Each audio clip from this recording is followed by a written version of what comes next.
Македонија не ги оправдува десетиците милиони добиени од Брисел за подобрување на состојбите со владењето на правото, додека владата не убедува дека ни требаат само уште бугари во уставот, бриселската реалност е друга. Очекуваат конкретни резултати во реформскиот процес, силни критики од евроамбасадорот ГИР. Државава треба уште многу да работи за да ги постигне европските стандарди. Ова е пораката од Брисел која ни ја пренесе ГИР, и тоа на стартот на проектот за владењето на правото, финансиран со 10 милиони и 250.000 евра од страна на ЕУ. There is still a long way to climb to reach the standards that citizens are entitled to expect of the state authorities and the EU to expect of a candidate country.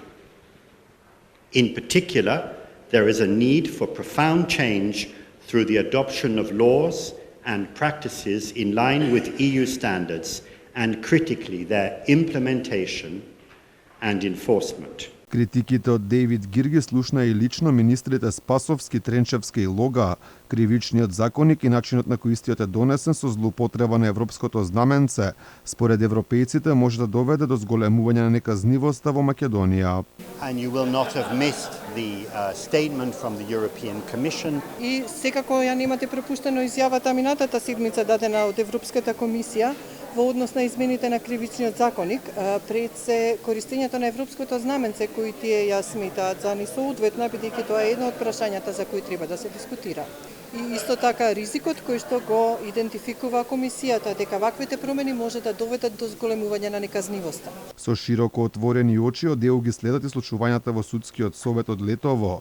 Оценската мисија ќе остане до следната недела, пошто ќе се вратат во Брисел, каде пред Европската комисија ќе дадат рапорт што виделе во Македонија. Well, we have seen many issues of И одредени прашања кои предизвикуваат загриженост. И тоа не треба да го забораваме.